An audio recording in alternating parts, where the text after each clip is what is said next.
Well, Dalton, how you doing today? Oh, I guess I'm doing all right. Yeah? Well, this week for me is not that good. Why not? Well, we knew it wasn't going to happen. Trump got acquitted. Obviously, yes. Of course, Trump got acquitted. Trump, on both articles of impeachment, apparently did nothing wrong, even though all the evidence supports otherwise. But, So the statement Trump said where he could walk down the street and shoot someone in the face. Probably true. True, yeah. I guess. So anyone walking by Trump, make sure you're wearing a bulletproof face. A bulletproof face. Yeah. What was that game? Army of Two? They had a mask that came down and it was apparently bulletproof. That would be so heavy to wear. Yeah. But I am kind of proud of Mitt Romney. He had a backbone to say, yeah, he did Trump did something wrong. Obviously his...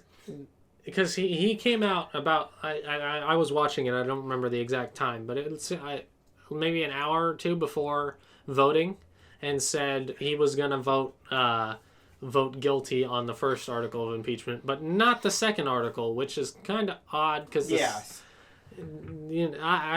don't understand that, but it seemed just like a stunt. Like everyone knew the Republicans were gonna acquit Donald Trump. Everyone knew they were gonna acquit Donald Trump. To the point where it's like if he actually wanted to voice his opinion, make a difference, he should have made that announcement a day earlier. But he might not have decided because what he did could actually end his career. Yes, that's the main. Donald Trump is going to try to go after. That's what I would assume. But then again, I don't know what he can actually do.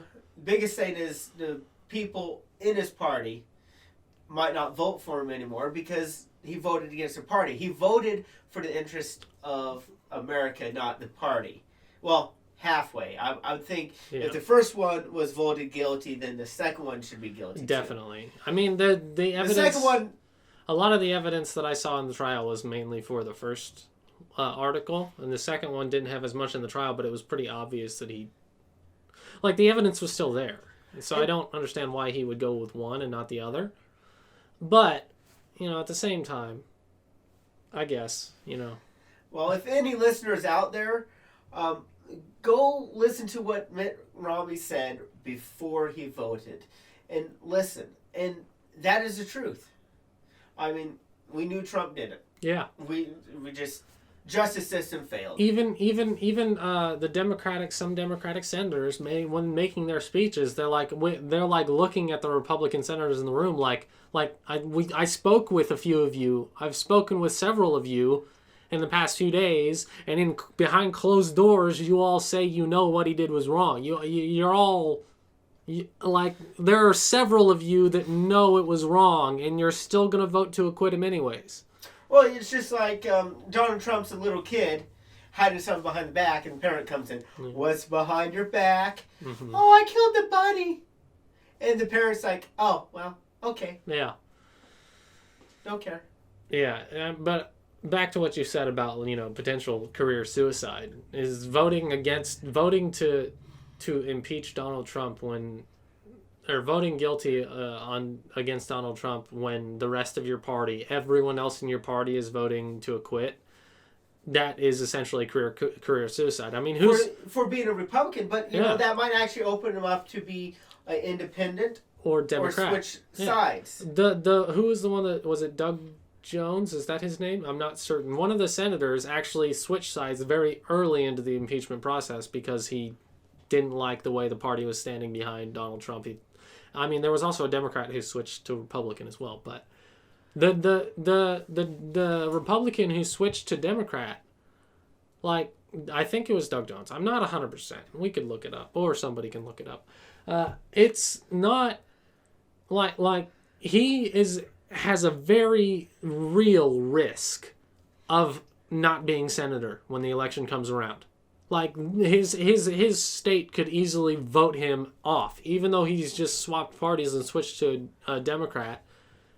He could easily, they could easily, like he could easily lose his job for that, for voting or for swapping because of Trump. Yeah.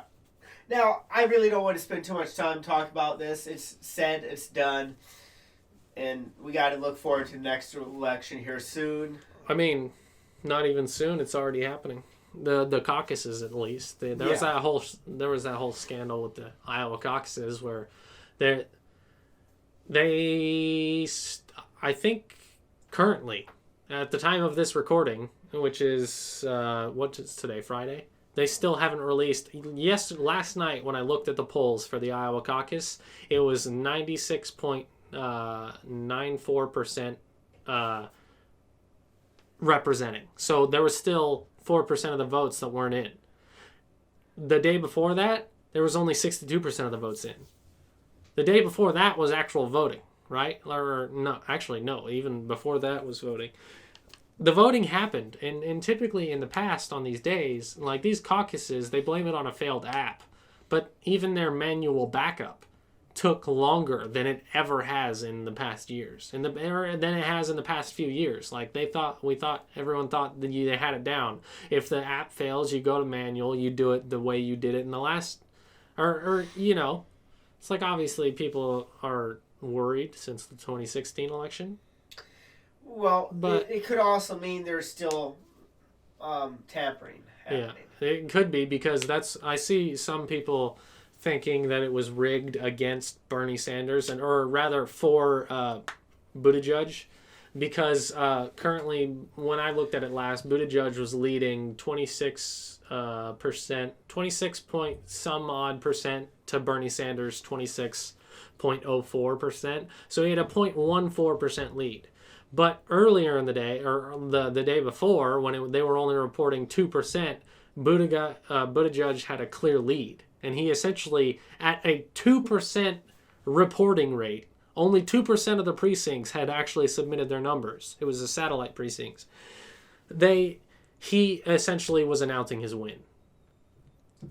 Which is not, that's unreliable. If you're going to, the problem I have is it was such a slow roll for the release. It was like 2%, then it was like 14%, then it was like 40%, then it was like 50%, then 62%, then like 80%. It's like very slowly. It's like if you don't have all the votes, don't announce, don't, like, yes, I get that we like to see it as it's going, but the earlier precinct polling was showing Buttigieg like had a clear lead, but now it's basically leveled out to a 0.14 margin. That's the difference in percentage. 0.14% is the difference. And so they're technically tied. With the way delegates worked, Bernie Sanders and Buttigieg are tied in Iowa, from what I've seen. So it's like, I don't understand why they would report it in a way that clearly favors one candidate early on. That's one way. I mean, you can sit back and look at it, and why? I mean, if they just told you in the end, you don't necessarily know how much foul play has happened. It's all being recorded. All the the caucuses are insanely difficult to rig, to the point where there was actually one of the precincts had a problem, accidentally gave 2 delegates to somebody else when they were, I think Klobuchar, when they were supposed to go to Bernie Sanders. That could be wrong. They were supposed to go to Bernie Sanders. It was probably, I think they went to Klobuchar, but they could have gone to somebody else.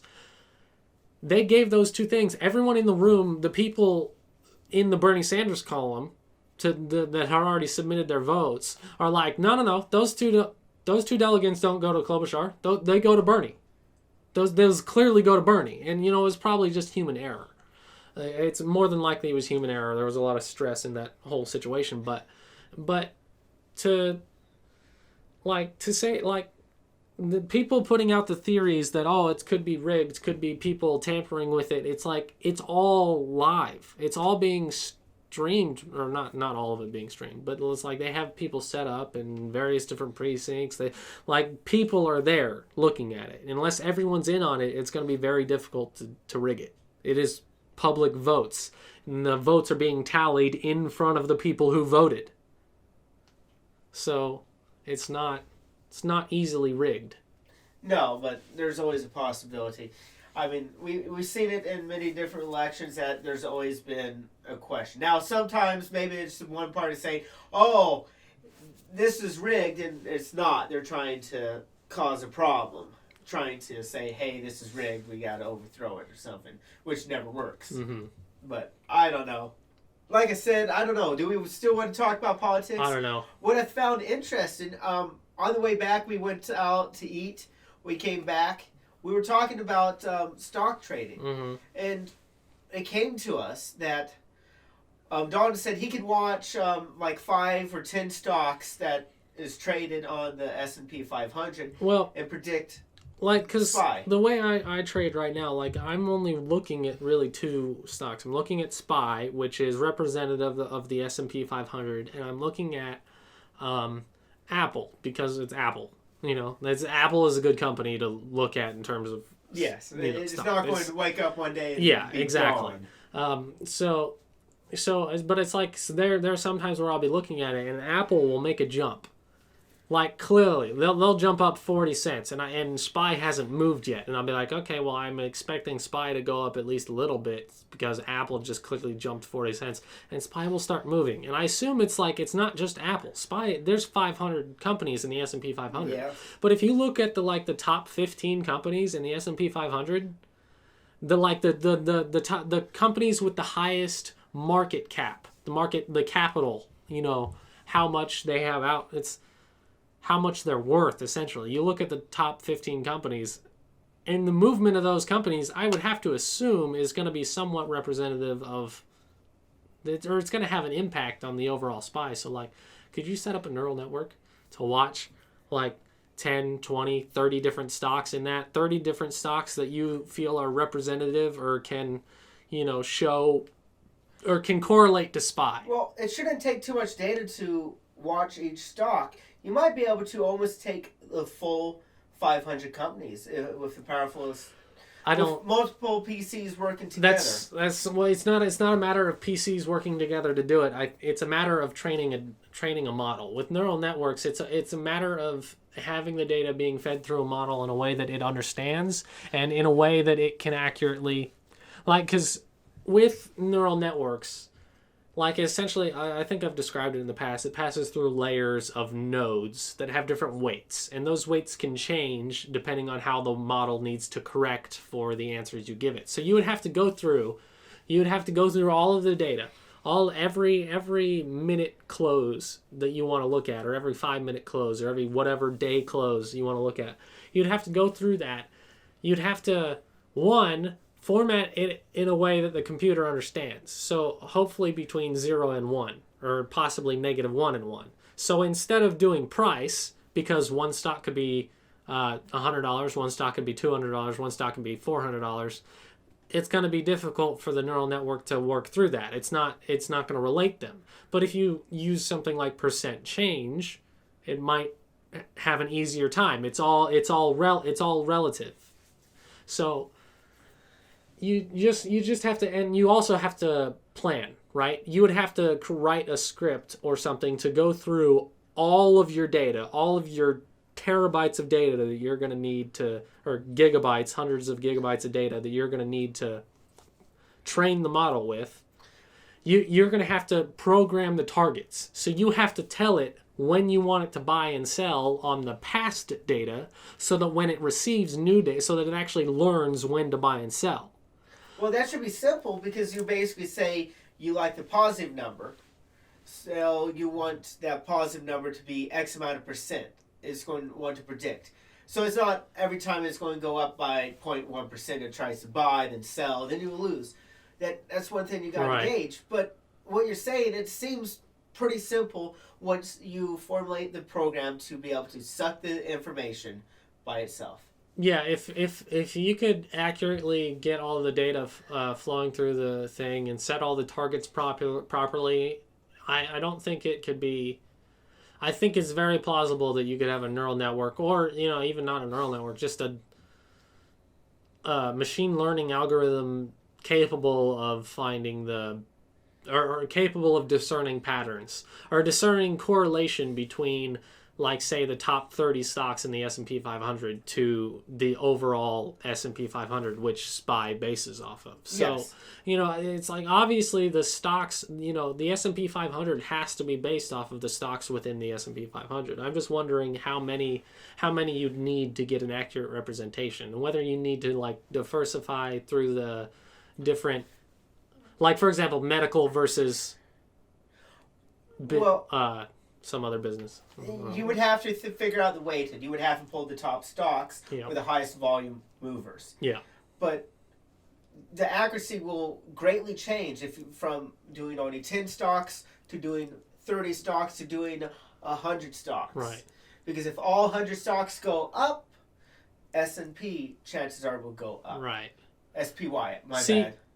Yeah. I think because with a neural network especially, it's not necessarily about how much processing power you have to run it. Because once you've trained the models don't typically use a lot to run. Like, for example, you might have to train a model for 2 weeks on a GPU, but then you can run it on your CPU once it's already trained. Because once it's trained, it's just passing information through, and it's just like following the path until it gets an answer.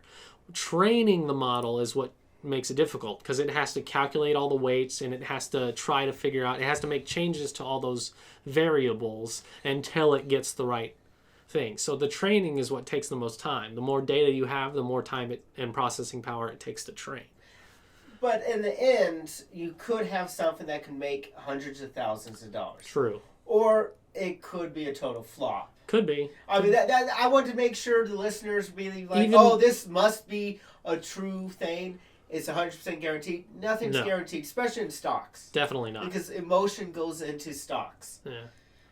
Then again, if I were to try and learn this, and if I were to try to make it, it's like even if it failed, it would still be, I think, a valuable experience, because I would learn the programming required to. Oh yeah. Do it. I could probably use that to do literally anything else. I could probably, if I've got enough experience with the programming, I might be able to get a job if it fails programming. But then again, I'm lazy, Josh. If you haven't noticed. You're doing pretty good for yourself, not having a formal job, working for yourself, doing what you're doing. True. But that's just because I'm somewhat reasonable when it comes to necessities. Like I know I have to get up and trade. Yes. I didn't trade today. Didn't trade Tuesday. But I kind of influenced you not to trade today. That's I showed true. up at You your showed house, up at but you probably could have slept past. I was gonna sleep for at least another hour. Yeah. I'm an asshole. I mean, market's not closed yet. I could still trade. I got an hour. You want to use my money? To make No, absolutely not. I think all my money's in stocks. I don't think you have anything to trade. I don't think that would work, because chances are, with the amount of money you have in your account, I'd be able to make one trade, and not even at the same level that I usually make trades. So, and there's one thing I would talk about. Okay, me and Dalton are two different types of traders. Mm-hmm. Dalton is the short term, the day trader. Yeah. Right now. He's going to diversify. Don't worry. He knows what he needs to do, and he's doing it right. I'm a long term trader. I don't have enough capital to just day trade, and I don't have enough time to focus on watching the market. So I'm long term. I've been showing Dalton this one stock, RYOT. ROTY? Is it R? Man, I don't know. Let me just look it up. Now, this stock amazed Dalton because it paid out 30%. It's such a small stock, but it pays out like a 30% dividend, but not every time. Right, 30% annual dividend because of some bonus that it gets throughout the. But it's like, how are they able to afford? I'm genuinely confused as to how they make any money. Oh, well, that's pretty easy. And like right now, you showed me like their stock went down, but their dividend went from 30% to 50%. Well, how are they able to pay a 50% dividend? Okay, you got to understand what you're seeing there is based off the stock prices, based off of their last payment. If right. The stock's $1. and it pays out 10 cents per dividend. And let's say it's like this stock I'm talking about, ROYT. And it drops down to 50 cents, but it's still paying 10 cents. But the last one was still a 10-cent pay, then it makes it seem higher. Exactly. Okay. So you got to understand that. But ROYT is set up as a company that cares about dividends. That's the whole point. Like, you look at Microsoft, they pay dividends. Yeah. But most of the gain you're going to get is from the stock going up. Like Walmart. Walmart stock, since I started trading, it was like $35, $40. Now it's $150. It's $150 now? Wow. It was $108 when I quit Walmart. Oh, it's gone up. It's gone up a significant amount then. Walmart right now is actually $116. Okay. Yeah, I mean, still $8 increase from when I quit, so that's pretty. That's a decent amount. I made over 47% with Walmart, and that's after I sold a lot of it to buy my motorcycle. Yeah. Probably not the best idea, but I have fun. I saw that. I'm gonna retell the story I told you earlier in the podcast. I was browsing Reddit. I think Wall Street Bets or something like that. It was the subreddit. Yeah. And there was a guy on there who had a screenshot of his account. It's like early 2019, bought like 19,000 of Tesla.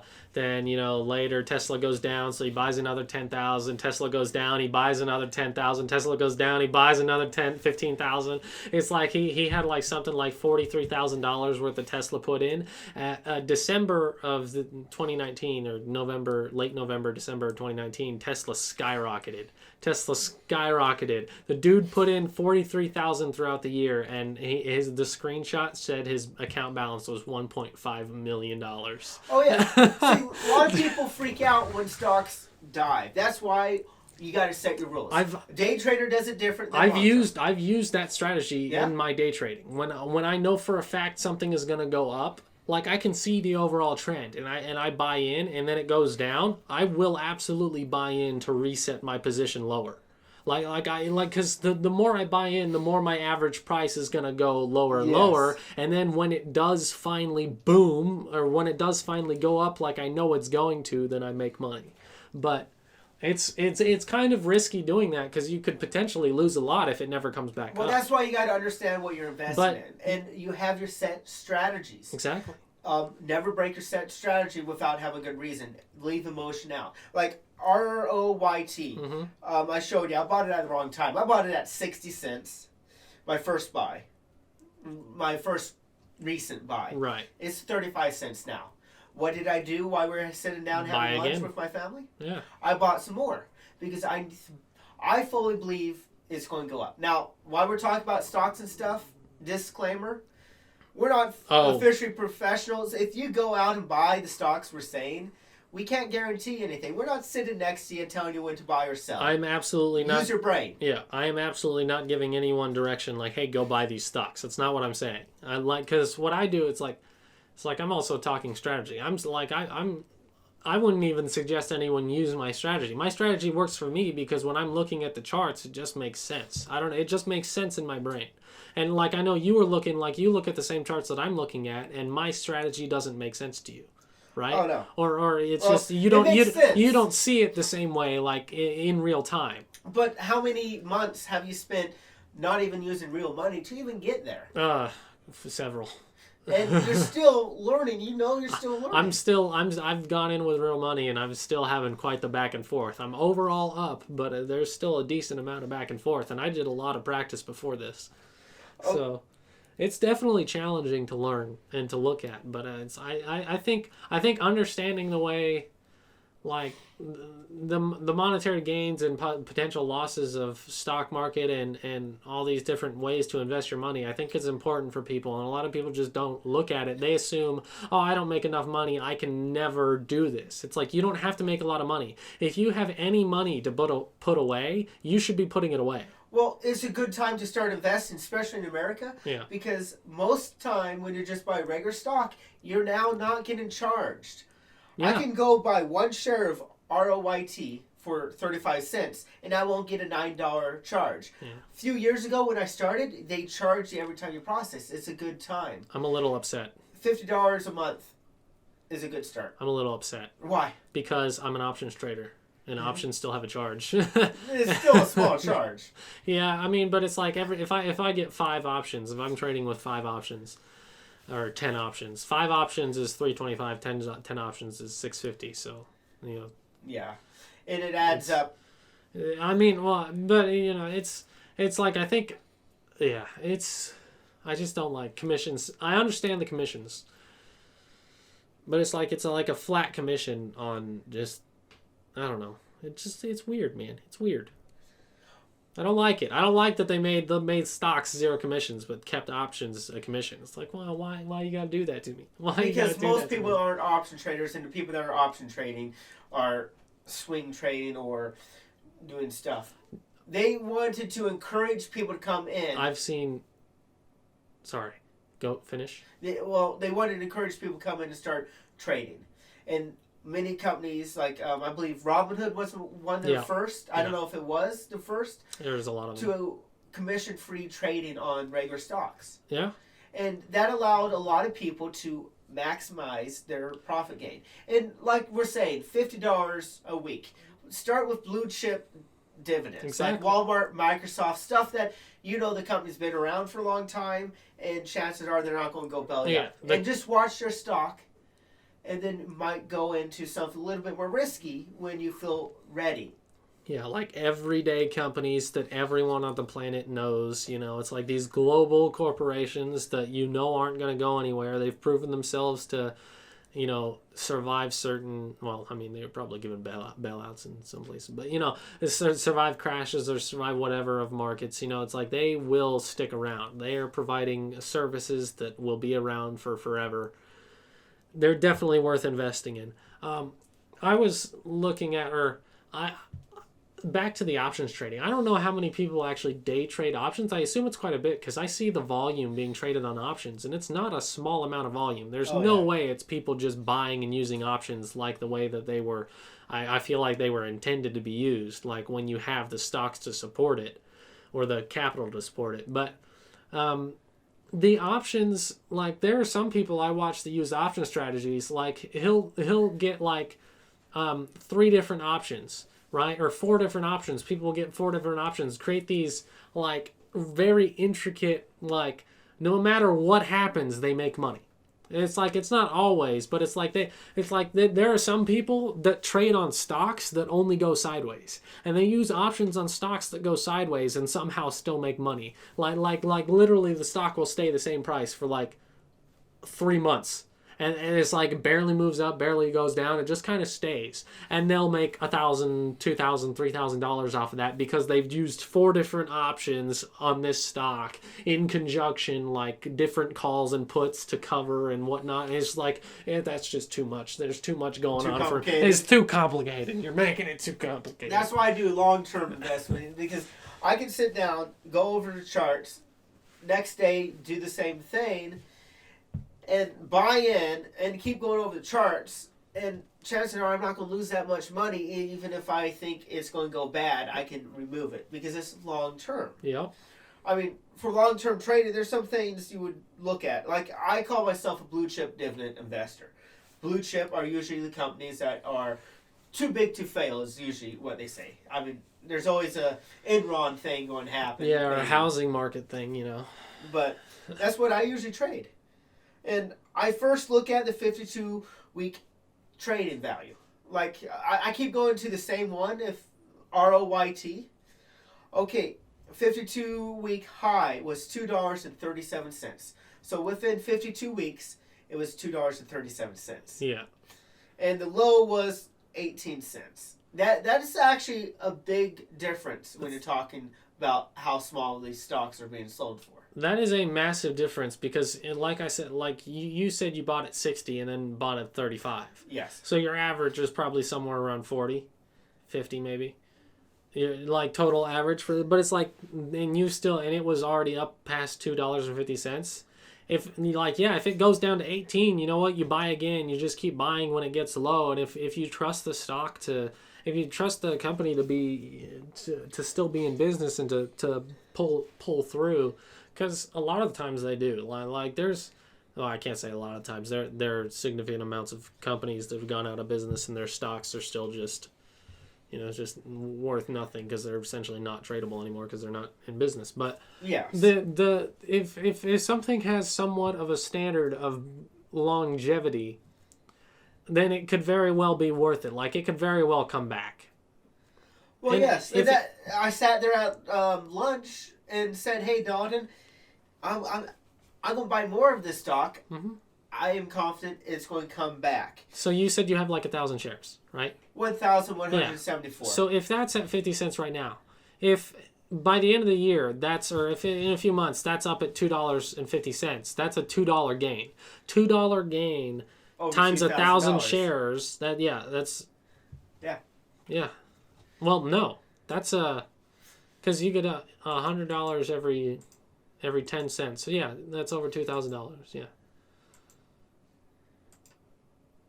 If it went up to $2, that's $2,234, and then it pays it roughly about 34 to 50% dividends. Yeah.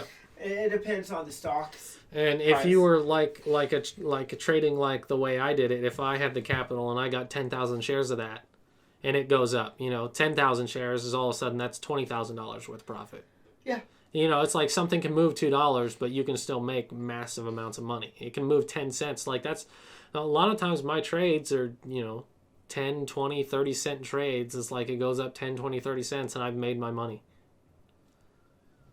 Because of how much I'm trading. Like, how many you buy it makes just as, well, I'd say a bigger difference than how much the stock moves, because stocks inherently don't always move massively. Do you pay attention to the betas? No. Okay, well, I look at betas before I buy, like try to buy low for long term, and it usually doesn't matter in the long term, but it helps. I look at the delta. The beta tells you how volatile it is. If it's a 1 in beta, it is as volatile as general market. Yeah. If it's a 2, it's double the volatility of movement. If it's under 1, it's less volatile. Yeah. But we go back to the dividend. You'll see companies that pay out more dividends as a, hey, you come join us, we'll pay you more dividends, but their volatility would be higher. Yeah. That's why you look at Microsoft and BP and those, they don't pay 10% dividends. They pay a lower dividend. They pay a lower dividend, true, but they pay a lower dividend because they have like somewhat static or consistent growth, right? So it's like something might pay a 2% dividend, but if it grows 30% in the year. Yeah. Right now, Microsoft is putting out a dividend for $2 a share, or 1.11%. Now, one thing you guys got to do is, if the stock price, we already talked about it, goes up, that dividend they pay is going to go lower until they issue a new dividend. Because when you look at these tickets, they only know what's happened in the past, and they don't try to predict the future. It gives you a general idea. Microsoft will pay X amount. I also think it depends on the way they do the dividend, because some companies, right, will do the dividend based off of money, right? So it's based off of, like, say they pay out $2, and they're going to pay out $2, and then whenever their price goes up, they might pay more than $2, and they go based off of the dollar value. Some companies go based off of the percentage. Some companies strictly pay, they're like, we are paying a 3% dividend, and so it'll always say 3%, but the money value will change. So because they locked it in at 3%, yes. They say, so you can. And you got to understand, when a company issues a dividend, they said, we've brought in extra money, so we're going to give it back to the people that own the company. Yep. If you own a share of stock, you own part of the company. Chances are you're not going to own enough of that company to do anything. You talk about a $1 billion company. Yeah. So when they do that, they're giving the excess money. But you look at Microsoft and Walmart, they got excess money, but they're not giving it all back. They're focusing on overall expansion and gain. And that's where you will make more money on those stocks. Yeah. And their stock prices will go up higher than what you'll get on dividend. Like Microsoft's like in 170, 180 right now, right? And yeah. Sure, I don't know. It's gone up drastically. That's another one I was trading for $30 to $50 when I started. Yeah. Man, if you would have just held on to them. Oh gosh, yeah. I would probably have about 50,000 sitting in my account. Yeah. But that'd be nice. It comes down to, my opinion, you got a short life, you got to live it. Yeah. I mean, I agree. I don't plan on sacrificing my well, then again, that depends. I don't plan on sacrificing short-term happiness for long-term gain, but then again, it depends on the short-term happiness. You know, it's like if I'm already happy, I don't need... Then again, I'm typically happy. I'm usually content. I'm a weird human being, and that in most situations, I am content. Well, I'm pretty sure if a nuclear warhead or some zombie apocalypse broke out, everyone died around you, you wouldn't know for like a couple weeks. Probably, yeah. Josh hasn't texted me for a while. I mean, I clearly I would have like heard an explosion or something. Maybe. I might have slipped through it, but you know, it's if everyone else around me is freaking out, I think I would notice something. You know, I would at the very least I'd get on my computer and check the internet. So if a nuke launches, it'll be the first thing on the page. Like.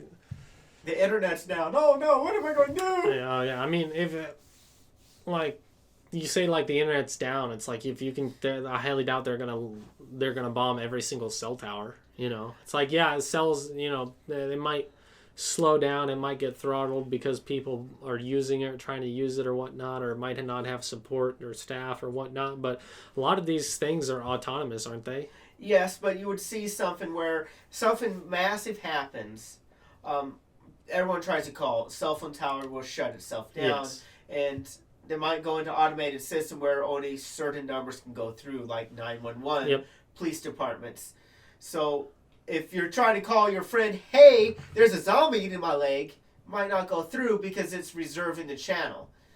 And it might even lock all cell phones out and reserve it for military purpose only. There was a company, was it either T-Mobile or Verizon in, I believe, California during all those fires that got in huge trouble because firefighters did not have priority numbers. So they were having these problems. Firefighters couldn't get calls through for their emergency purposes. They couldn't call because these firefighters... It's like absolutely, T-Mobile knows the professions of the people who have these numbers. It's there's absolutely no chance they don't know these people are firefighters. They should have a priority high enough to get through. I don't know. I think that should have been the government to go to these T-Mobile. They had to put regulations. T-Mobile had to fix. I don't know if the government put regulations. I think they might have, but T-Mobile had to have made a huge announcement like, yes, we have fixed it. They now have a higher priority. The sad part is, if that didn't happen, we'd never know that gap. Now we know that gap, and the gap is fixed. At least in California. Yeah. I mean, but not every police officer's private phone needs to be priority. True, but... How do you judge that? That's where the chief or the government needs to say, okay, here we go. I would say in an emergency situation... Every single emergency worker, anybody who is emergency public service work, should have a priority. If something insane happens and the police force needs to call in all of their off duty, anybody who's off duty, like we need all of you now. It's an emergency. That I assume that will happen in like a true emergency scenario. They will call people in who are off duty. If all the phones are down and only priority lines are getting through, they can't make a call or they can't receive a call from from an emergency worker that they need to solve the emergency. That's a problem. It is a problem. And a lot of those people that are in those professions, military, police officers, firefighters, EMTs, so on, has a primary duty station. In an event of this massive, they should go to their primary duty station. Yeah, absolutely. Go take post. Go show up. Because something just hit the fan. Some shit just hit the fan and everybody's freaking out. I don't know, man. I know, nuclear warheads start laying out. I know exactly where I'm going. Well, the problem is, do you really want to survive a nuclear winter? Because chances are you might not survive after that. Who fucking cares if I'm alive? Yeah. I don't give a shit as long as I get to stay alive. That's That's really what it comes down to. Do you want to be alive or do you want to be dead? It's like I think even in like an apocalypse type situation, I would rather be alive. Oh no, I don't. Give up. I don't want to give up and sit through. I will be fighting till the end. I don't want to just I'm very lazy. I think but necessity takes priority in my brain. It's just I like when people think I'm lazy, but I just the necessities, they think things are a necessity that I don't think is a necessity. In an apocalypse, everything's a necessity. So I would absolutely be firing on all cylinders trying to survive. Well, shoot, there's kids, they lose their cell phone, they think they're going to die. Some kids probably even hurt themselves. Back when I was growing up, I didn't have a cell phone until senior high. I've never once considered it. Like half the time my cell phone's in my pocket. I rarely pull it out. I rarely use it. I mean, I do quite a bit more now. But when I was in high school, there were several days where I would go to school. It's like I had a smartphone. I had an iPhone. It's like the main thing I had on it. Where I was like, I played games. I don't really care to text or call people. You know that. I'm a terrible friend. But horrible. It's like when I would accidentally leave my phone at home, which very rarely, happens. Happens a couple times, but very rarely do I actually forget something. Usually things go in my pockets. I check my pockets before I leave, but I would show up at school and I'd be like, oh, I don't have my phone. Oh, well. It was literally just an oh, well. And I'd have some friends like, I don't have my phone. I'm going to give me yours. I'm going to call my mom, have her come bring it to me. I need my phone. It's like, what do you mean you need your phone? I need my goddamn phone. I'm like, you're insane. You can't go one day without it. That's why I like my motorcycle, even though I'm plugged into my phone. Uh-huh. I want my motorcycle. Yeah. I got my music playing sometimes, but I usually ignore a phone call. Yeah. I mean... I don't need it. I don't need it. I like it for music. If I'm in a situation where I don't, get bored or whatever, you just pop on some Pandora, let it play. Like it for games. Games are fun. Occupy my time, but I don't need it.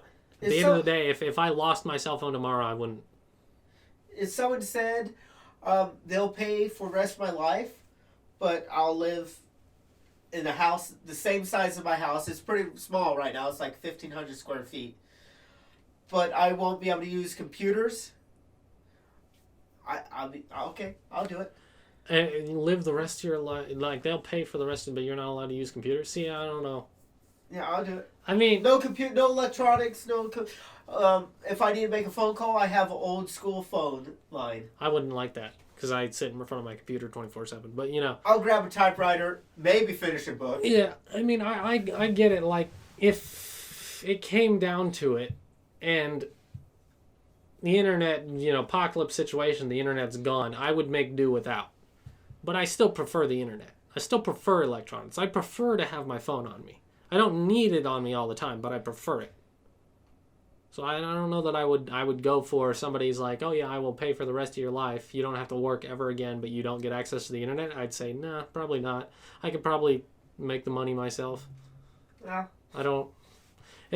But then again, that goes to the argument like people like my dad and other people who are like, man, when are you going to get a real job? Start making some real money. I'm like, you've had that real job for making real money for how many years now and you're not retired?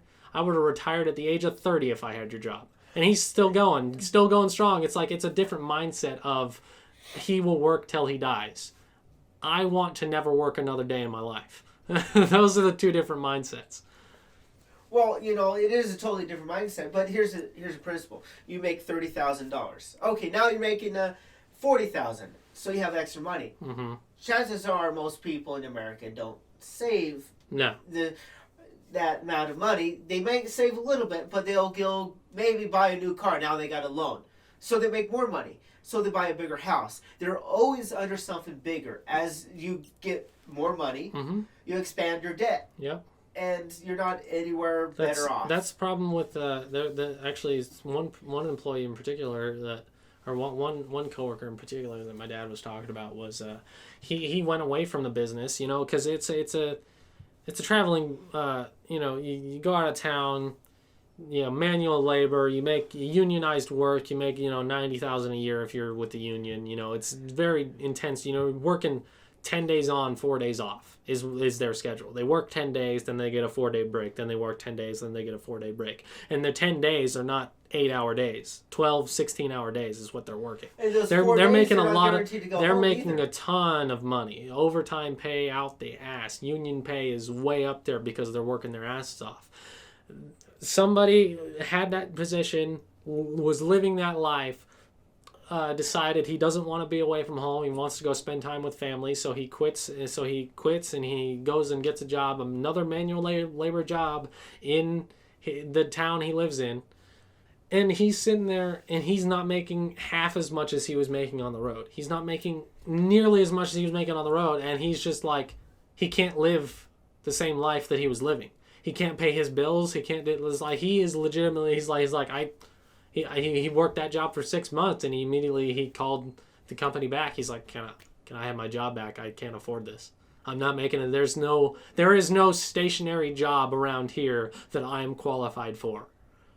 I can't live this life. But it's like, you were making 90,000. You weren't putting any of that away. You were spending all of it. Exactly. Why? If you're making more than $30,000 a year and you don't have you're not supporting an entire family on that, you should probably be able to save something.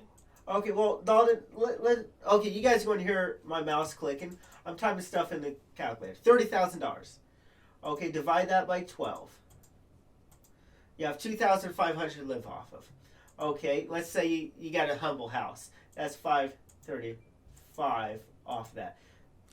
Now you got to buy food. How much do you think? $535 is okay. Humble. That's okay, my mortgage. That's my mortgage here. Fine. Okay, that makes sense. So $250. You're not Go for it. buying too much food. So you got to have a car. Oh well, you don't have a car like I do. Bam. Okay. So electric bill. I'm typing that in. Oh wait, no. Backspace. Why don't you just use the numpad, Josh? Because you don't want to reach over there. It's across the room. Okay, that's electric bill. You got your trash bill, which is usually not that much. Here, trash, water, sewage is together. About $50. Not that bad. Okay, now you got $1,165 left. Yeah. That seems like a lot, right? Yeah. Now, what if you have more mouths to feed? Exactly. Yeah, I get that. That's what I've said. That's why I said, if you make more than 30,000 and you don't have an entire family to feed, right? Yeah. Like, for example, if you make $90,000 a year, and your significant other doesn't work, and you have no kids, or you have 2 kids, $90,000 a year, even with your significant other not working, you should probably be able to save at least $25,000 a year. Should. Like, you don't have to live in a house with 6 rooms when you have it's like even if you had it's like you had a family of 4, mother, father, mother, father, 2 kids, and one of the parents works and makes $60,000 a year. $60,000 a year. I get it, kids are expensive. I get it, it's like you have all this shit, you have mouths to feed, but $60,000 a year, you should be able to put away at least $10,000 a year. And you'd be surprised that $10,000 a year, every year, if you put away $10,000, $12,000 a year, 20 years you'll be a millionaire if you put it away correctly. If you do it right, yeah, you don't actually you need don't that much you don't have to put it away. millionaire. You don't even have to put it away in like high risk. You put it in the lowest risk possible, making 2 to 3 to 6% overall gains in a year. You're going to make a significant amount of money within the next 20 years. And people just don't realize that. It's like the amount you save is like going to be exponential growth, because the dividends that get paid out, or the whatever gets, whatever you make every year off of the money you put away goes back into that money. And you keep putting money in, and eventually after so many years, you've put away so much money that it's like if you have $100,000 put away and you're making 6%, that's $6,000. $6,000 a year, an extra $6,000. You have $200,000 put away, that's an extra $12,000 a year. You get $1 million, that's $60,000. That's $60,000 a year. You know, it'll build up over time, and people just don't seem to realize. But here's another thing: you make $30,000. If you're able to live off of $30,000 a year, but you make $52,000, and you put $22,000 away, in 45 years you'll have $1 million without making any interest. Yeah. Now, if you make compound interest is going to be amazing. Putting $22,000 away, you could probably be a millionaire in 16, 17 years if you putting that much away. Maybe 15. Yes, with compound interest, actually sooner. It possibly, yeah. It all depends on how you put it away. I'm thinking if you put it away in like a very moderate, not risky at all. Because $12,000 a year is $1,000 a month, and that's the one that I base off of. If you put away $1,000 a month into like correct mutual funds or whatever, you could be a millionaire in 20 years. 20 years is typically the average that I've seen. A give or take depending on how the market's doing or how it's variance, but generally, you put away $1,000 a month, you're gonna be able to retire early. Yes. Well, here's another thing. You start early. If you put $1,000 away a month, at the end of the year you'll make about $720 of interest and dividends, depending on how you choose to do it. Then you do it the next year. You will. Oh, let's see. I'm typing it in right now while I try to speak. The next year, if you do the same thing, you should be making $1,483 from that, and that's only $24,000, almost $25,000 in there. Yep. And then you add that to your money. It just keeps compounding, and you make more and more. You're just always going to make more. And one thing that I would like to address that I see a mistake in a lot of people, and it's like I never really thought about this when I was younger, but it's like when people, or at least in the last few years, people ask me, or people talk to me because I save money. I don't make it. It's not a difficult, or it's not uncommon for people to know that I'm good at saving money. But most of my friends know that I'm decent at saving my money. It's just comes up in conversation occasionally, but I see this misconception that people like banking with like Wells Fargo or Bank of America or whatever, and they're thinking, okay, I'm gonna I want to start saving my money, so I'm gonna start putting money in my savings account. A savings account is the worst possible way to save money. Yes. My checking account has a 2.25% interest rate up to $20,000 or $25,000. My savings account has a 0.01% interest rate. That's awful. I bank through a credit union. That's the only reason the checking account has that interest rate, is because that's their way they draw in new people. That interest rate is how they. I don't have any money in my. I think I have $10 in the savings account because you have to have $10 in the savings account, but there's no fees on the savings account. The savings account is untouched. All of the rest of my money is in the 2.25% checking account.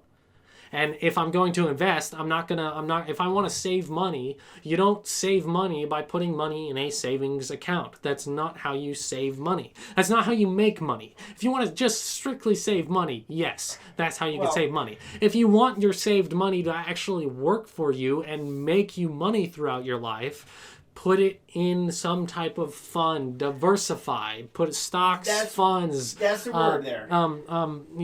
Roth IRAs, your 401ks, your whatnot. Just put it someplace, multiple places that is going to make you money. Diversify. And actually, when you diversify, what you should do is sit down and figure out what you want, how much you can risk. X amount of money should be in your savings account. Yeah. And then you should have X amount into blue chips. Then you need to look into bonds. Yep. Those are very good. Those are basically, you start with what's the most liquid. Savings account is the most liquid. That's the only reason you need to put it in a savings account that doesn't give too much interest. Yeah. You put now, if you got a checking account that does double that, you might as well just put it in your checkings account and make that interest. Exactly. Because it would be stupid. Oh, I'm making 2% here, then 0.02 over here. Yeah, if I get my checking account over $25,000, like I'm not up to 25,000 yet, so I'm not making the maximum amount that I can make off of it.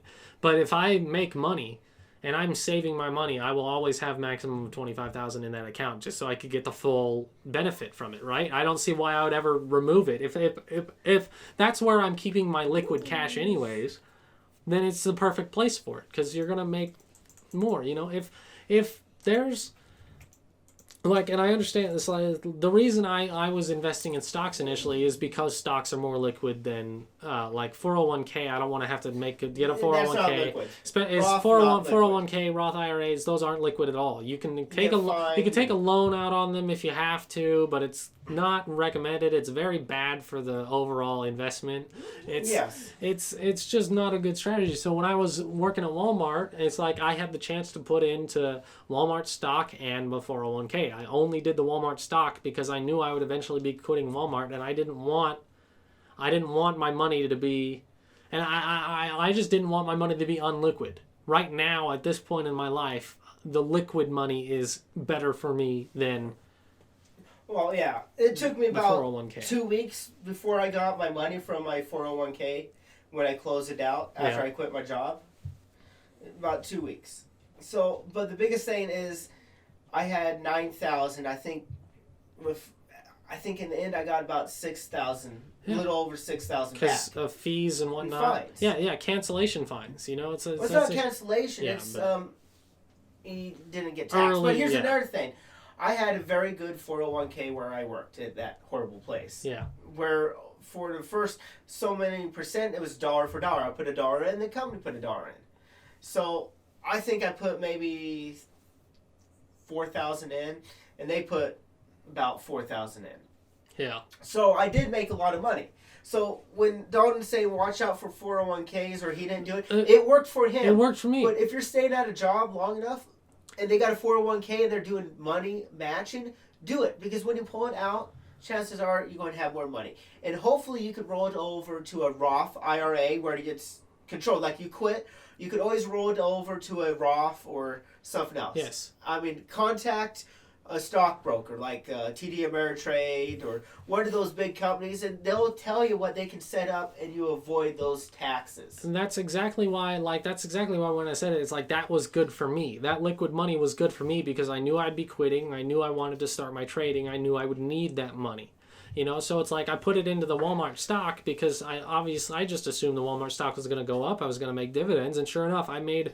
And the match that they did, they matched 15% of what I put in. They didn't, which is kind of shitty, but so I put in the max amount that I could get matched, and that's what I put in, and I made a fair bit before I quit. But it's like if you have a job that you're sitting in, you like your job, you think you're gonna work there for another 10, 20, 30 years. My stepdad has had the same job. He's not technically working for a company. He's a contractor, but he's contracted for the same company for 20 years.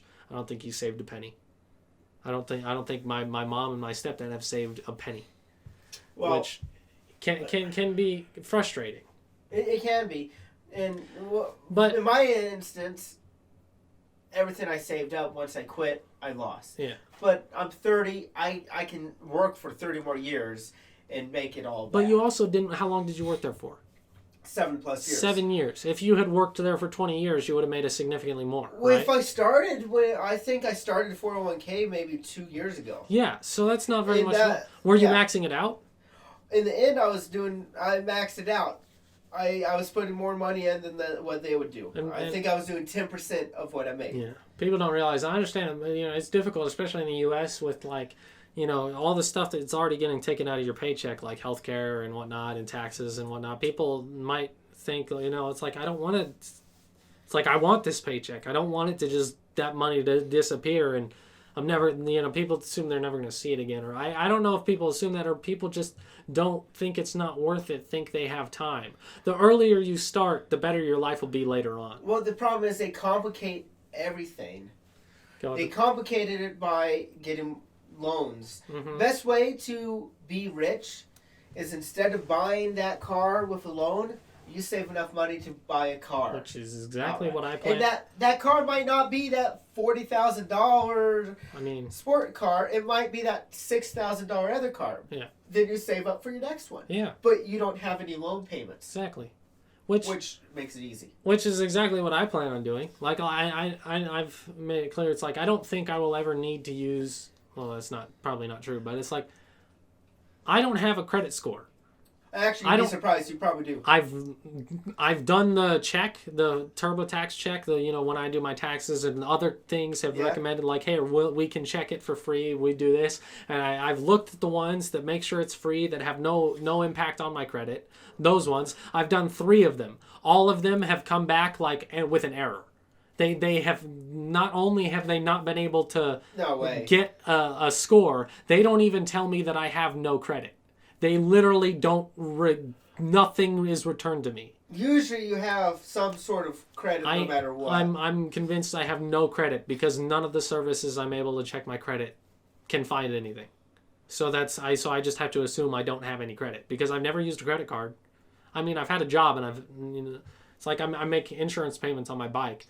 But it's like I also plan. That's what I plan. Some of those will actually help. Some companies will. Some of them will report. Some won't. Depends. If you ask them to report, a lot like they might comply. They may like if you don't have credit and you want to try to build your credit and you've already been paying for something, you could say, hey, could you post this to my credit score to show that I'm a good. And sometimes you might be able to ask them to do that. Sometimes your first credit score is actually person to person. Like when I bought my first wife her wedding ring, after I paid it off, they sent me a letter saying we will vouch for your credit. Right. I mean, they probably didn't report it. Right. And I have excellent credit. Yeah. But I got there through credit cards, student loans, car payments, house payments. Nothing. I never defaulted. Yeah. I was thinking about getting getting a credit card just because. Like I can absolutely control myself with a credit card. I can control myself. I cannot buy. I mean, there's an absolutely zero chance that I would buy more with a credit card than what I do with my debit card because I have the money in my account with my debit card. And you're right. You're probably the perfect person there, but I still warn you away from that. I would tell you go get a small personal loan. See, I don't want to get a loan. I feel like a loan is worse. A credit card, at the very least, like if I'm like I could get like benefits from a credit card that not. You usually pay for the from a loan. Okay, I got 2 different credit cards. I got the Discover one. High interest. The benefits from that is paid with the interest of people not doing it. Those benefits ain't worth it. And then I got a credit card that's at 6%. Which is lower than a lot of people can get on car loans. 6%. But you say interest. Yes. But if you pay off everything every month, you don't actually have to pay any interest. And you're right. And for a lot of people, that's a dangerous thought. Oh, I get a credit card. I just paid off each month. Okay, well, I wanted this new TV. I'm going to have to pay 3 extra months. That's fine. Then 2 months later, they're like, oh, well, I needed this new game console. So that 3 months, even though they paid 2 down, that game console adds on. And you get into a vicious cycle of always paying. Yeah, but I'm not that. Like, you know me. When I bought my gaming computer, $1,500 I spent on a gaming computer. I had $3,000 in my account. When I bought my $6,000 motorcycle, I had almost $12,000 in my account. I had double the amount of money it would have costed to buy that bike. When I bought my $1,500 supercomputer, I use a credit card. Yeah, Josh. But that's the problem. With the stock money I earned. I'm doing the thing that you talked about earlier. Yeah. Saving up and buying something outright. Don't get right. a loan. I don't want a loan. I don't want to ever have to use a credit score. I don't want my credit score to ever be necessary. Like if I could freeze it, if I could freeze my credit score at nothing, I might do that. Like just so that I never use it. But I'm not going to do that. That'd be dumb. But it's one of those things. It's like if you are good at saving money, which I am, there's no downside to a credit. A loan is inherently, I think, negative. Not necessarily. You always pay interest on a loan. Yes. if I'm not paying interest on a credit card, then I'm just buying normal things, what I would normally buy with my debit card, but I'm also building a credit score in the process and possibly saving 3% on gas or 2% on whatever, or it's like you got to look at each risk. If that's all paid through interest and I'm not paying the interest, then it's a benefit to me, yes, isn't it? It is. It's a benefit for you. You got to understand the risks, and you got to understand who you are. Yes, you probably can be perfectly fine with that. For me, no. Yeah. But then again, we've lived different lifestyles. True. I got in debt, and then, I had this big problem come up. I had to use my credit card. Yeah. I trust my ex-wife for this credit card. When I went on military, came back, found $3,000 of purchases on it. There's those different life events that could mess you up. The difference why I tell most people don't do a credit card, get a small personal loan, is because of that one thing. You lose that credit card, or you hand it to someone and they spend a little bit more. Even though they only had permission to spend $50, they spend $1,000. You gave it to them. You're still on the line for $1,000. Right. You could go back and sue that person, but the credit card company like, look, he gave it to him. Mm-hmm.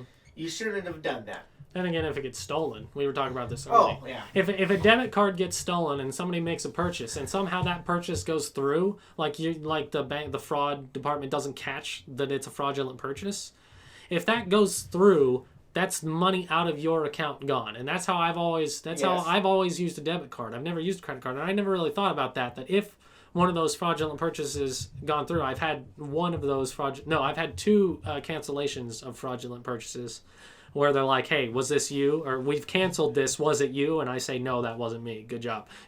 But I've never had them catch something that was fraud. I don't even know how these people got my number because I don't put it out there. I don't use my card at shady things. I always check for a skimmer, I always check.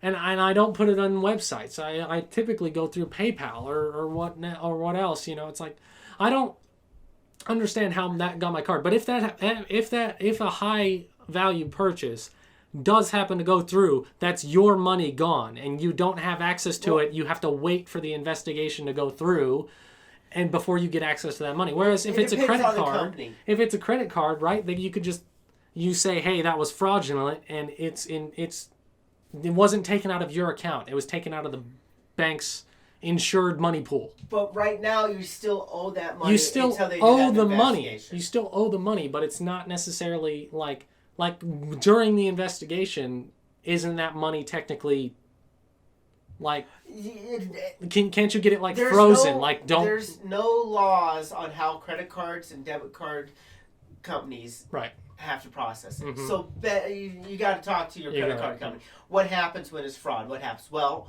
some companies will, we'll remove that from your account while we do an investigation. Right. And if we say it was fraud, you don't worry about it. If it comes back not fraud, it will go back on your account. You have a time to appeal it. Right. Or on the debit card side, banks kind of do the same thing sometimes. Sometimes said, okay, it's fraud. It looks like fraud. We're going to add that money back in, but if something changes, they'll take that right out. I don't think that's a big worry with nowadays on how that is handled to justify credit card over debit card. Yeah, I also think it's kind of odd that people think credit cards. There seems to be some type of misconception like people will accept credit but they won't accept debit, and I don't understand that because they like certain businesses. I've walked into a business before and they said we don't accept debit, only credit, which is weird. Because do they understand what they're saying? Think credit is safer, and I explained to the dude behind the counter, and I think he was a manager at the place. I'm like, but that's not how credit isn't necessarily safer. When you make a debit purchase, it immediately pings the bank required for the account is held, and it authorizes whether or not the money is in that account. It doesn't. You can't make a purchase with a debit card if you don't have the money to make the purchase. Wrong. You can overdraft. And you can even overdraft when you say we don't accept overdraft. That still can happen. But here's another thing. That's typically with automatic payments. For people to take credit and debit cards, they have to have a merchant account. It's very easy to get a merchant account. You can have a merchant account in 10 minutes. Mm-hmm. I can get you one if you want it. Yeah. But some merchant accounts, certain banks, charge different between credit and debit. So it might have been cheaper for them to do that, or they only had enough to accept one. But here's the thing, usually credit cards are more expensive to swipe at a store for the people because credit card charges them so many cents or percentage of the sale. Which debit cards usually are less. Debit, oddly enough, which something that I didn't quite understand. Credit cards, a lot of times that added, or in the early, that added percentage was a main factor for the added percentage on a credit card was the fact that you have to wait for it to process. It has 3-day processing time, right? So, like, or was the time to process, or the possibility that it, I forget.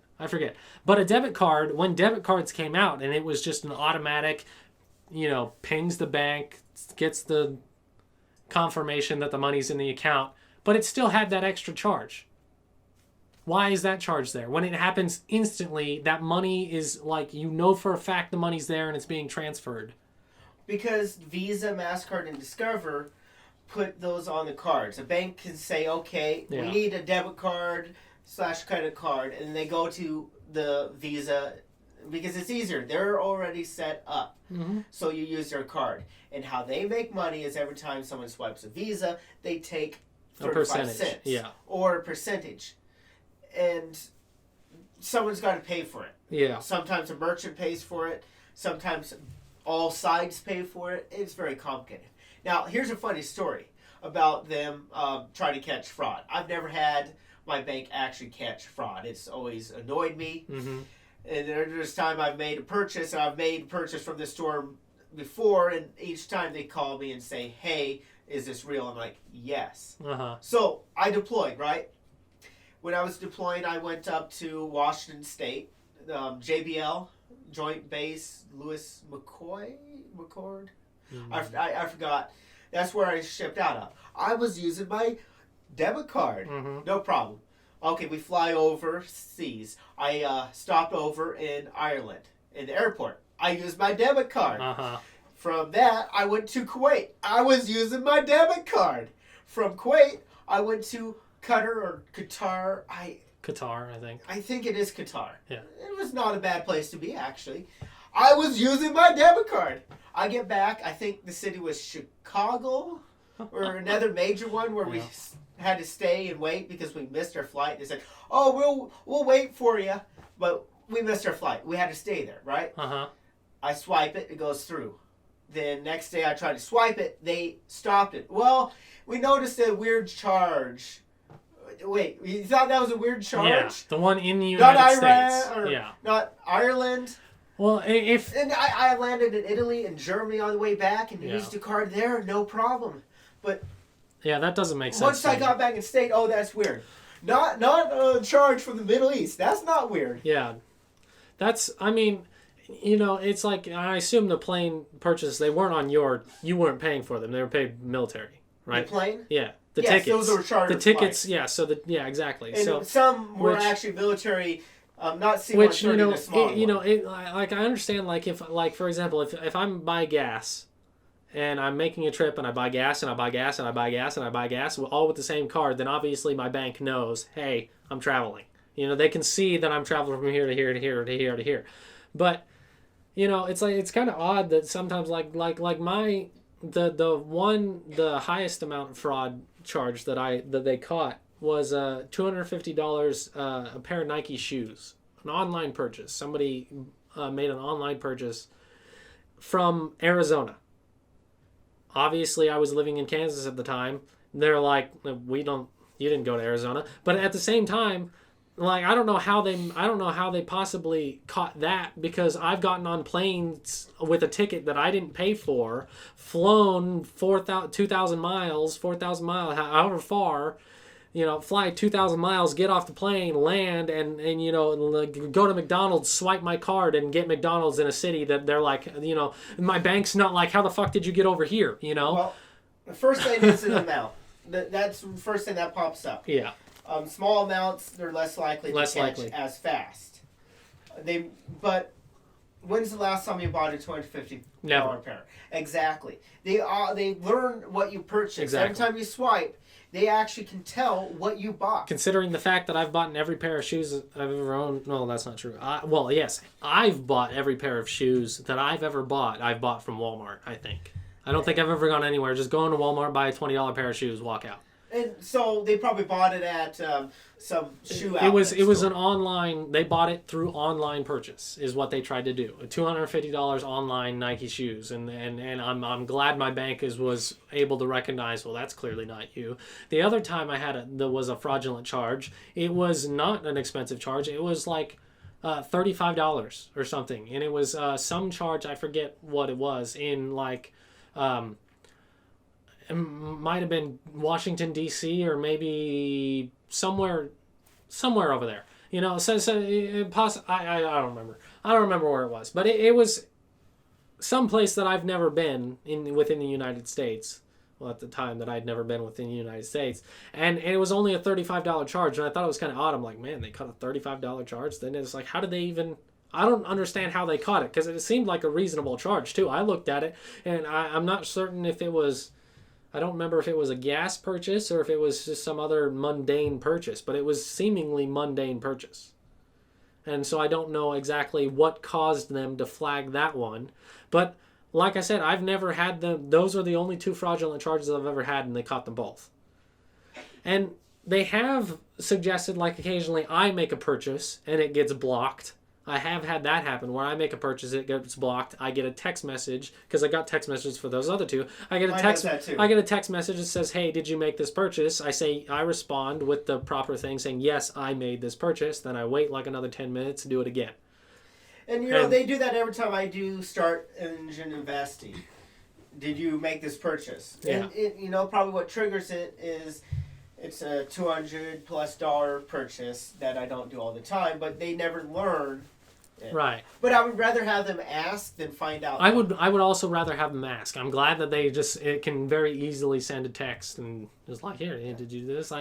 So I mean, it's potential that debit card and credit card, they're practically equally safe as long as you don't, especially if you're taking care of it properly. If you don't give out the number, you don't use it on websites that are shady.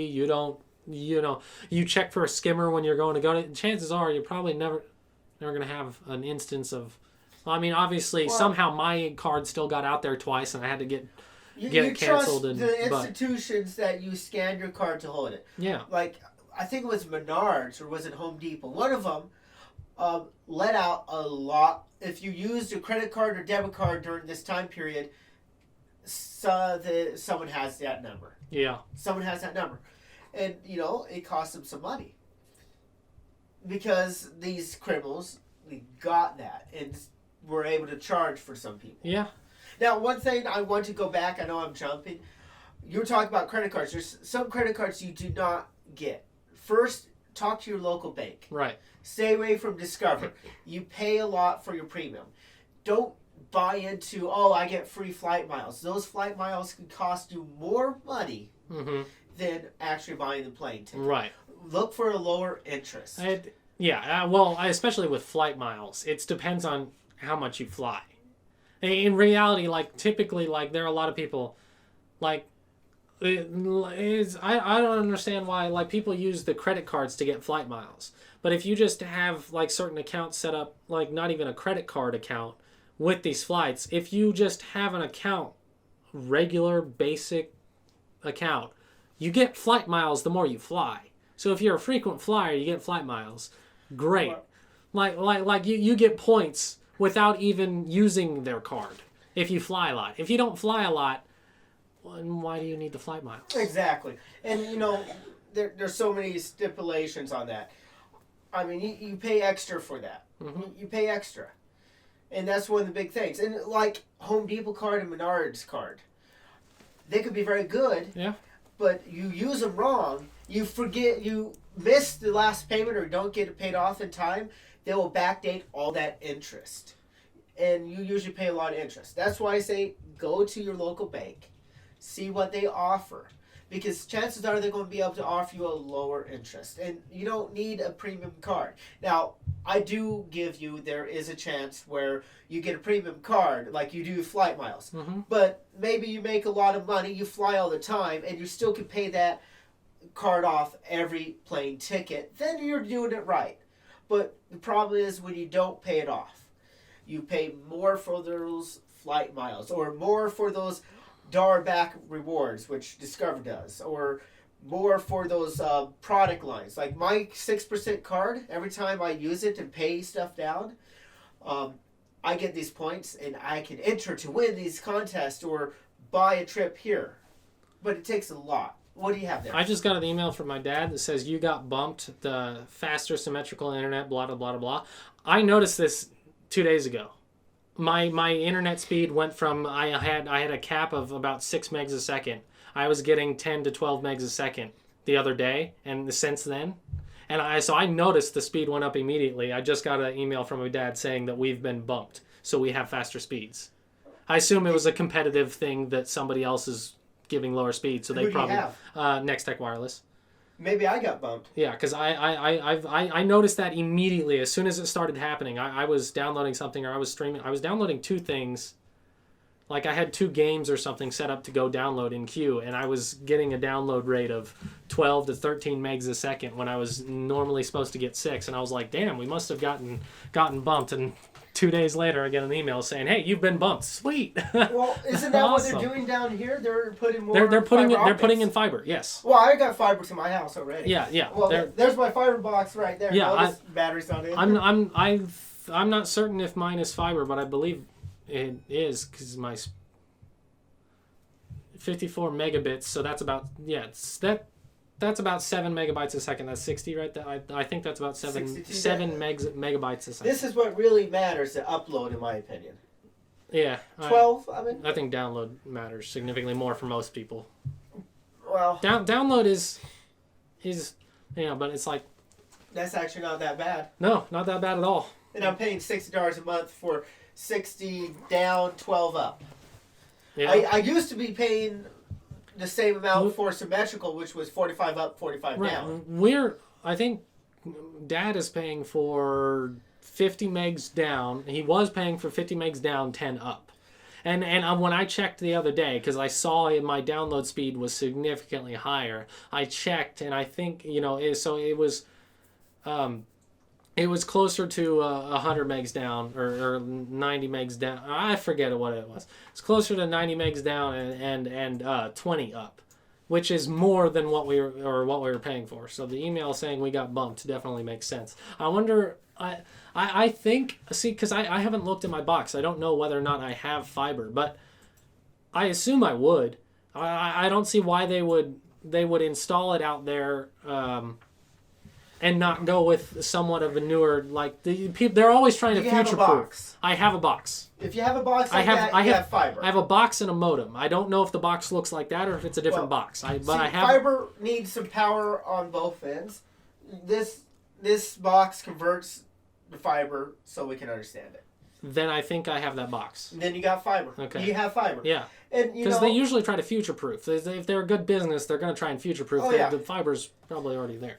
They're probably just improving speeds by laying more. And I think Hayes should have fiber all over Hayes. When I first got this, fiber was a new thing. Yeah. I mean, in Hayes. When did you get that box? It came with How long ago? Do you know?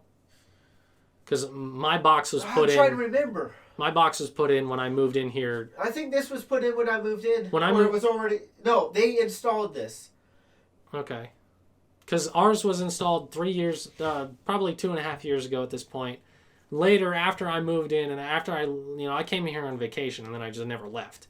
When I was here on vacation, it's like, on vacation, I don't necessarily need internet. When I was actually staying there, I was like, okay, we need internet. And that's why we got internet. Because it's like myself, my sister and her husband, and Dylan, we were all living in that house. And we're just like, okay, we're going to get internet. Yeah. And you got good internet. I got good internet. Yeah. But the reason I say upload's more necessary, I got my stepchildren here. they got usually 2 Xbox. They're playing a game, so their connectivity when they're playing not Team Fortress, Fortnite. I think that's what they usually play. They play some other ones. Yeah. Is big because if everyone's trying to connect to other computers, that upload speed kind of. Like I haven't really looked at it while I'm playing a game, but typically upload speed, like my download speed, even when I'm full on downloading something or whatnot, you know, obviously when I'm downloading something, upload speed isn't going to be terribly important. But it's like I don't know that I've ever seen my upload speed go higher than a megabyte. Not, like I don't think I've ever seen that because I don't think I've ever, then again, like I said, I don't watch it while I'm playing games, but download speed has always been more important to me. Always. Well, I understand the upload speed. You should have a higher download. I understand the upload speed. Like, you have to be able to communicate fast enough to the server that you're, you know, getting all the download from. You have to be able to verify and whatnot. But it's like, if you're a full-time streamer, upload matters more. Yes, absolutely. If you do streaming of any kind, you need upload speed. But I was getting 12, right? Mm-hmm. Just looked it up over here. It said 2 MB is all you need for streaming stuff. Well, you were getting 12 megabits. Yeah. That's... Oh, no, that is megabits. Yeah. Oh. But now, picture back when I was in high school or junior high. I played a game called EverQuest. And it had a dial-up. Screeching. And, I mean, I don't know. My mom I can't do it. Probably had a lot of business calls she missed because I was on the internet. But, you know, I didn't care. But it was a 64-bit modem. Yeah. 64-bit, yeah. Bit. We're in megabits nowadays. Big difference. Yeah. If 64 bits could stream an online video game, we're good. And we're lucky we don't have to tie up a phone line or have to pay for a separate one nowadays. Man, if I had to be connected to if I had to disconnect a phone line every day, I'd be so upset. I'd be like, you're giving me my own damn phone line is what you're doing. I'm getting, there's no, You are not restricting my internet access. And I'm upset that my computer is not plugged in. Like, it's not Ethernet. I go off of the 5 gigahertz Wi-Fi, and I think I'm noticing a ping issue, or not a ping, but yeah, I think I'm noticing the Wi-Fi when I play competitive FPS games. I notice that I'm running on Wi-Fi and not on. Well, but then again, my modem is also in the basement, and I'm above it to the right. So, see, my computer it has no wireless. It's got to be hardwired. It has no Bluetooth. Man, I think my motherboard came with those installed. I got mine because my old one did. Yeah. It had Bluetooth, 3D capability. Came with 3D glasses. It was a laptop, and it made it through overseas. I still have it.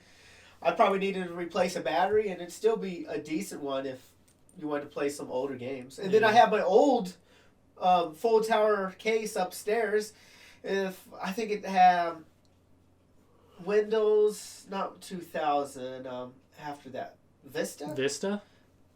What was after Vista? XP? Yes, it has XP. Or no. Yeah. It has XP on it. I can guarantee it has XP. Which is, But, you know, I don't know why I don't have it sitting down here so I can use it to boot some of my older games. It's probably not worth a damn. I highly doubt that thing. Oh, it still works. It's been sitting up there collecting dust for how long? So, I mean, metal don't rot. You blow it out, you turn it on, you're good. Yeah. Unless there's a rat that made a nest in there, then you might hear some squeaking. Connections might form that aren't supposed to be there, so you might have to wipe it off and, you know. Yeah, but I'm not too worried. Yeah.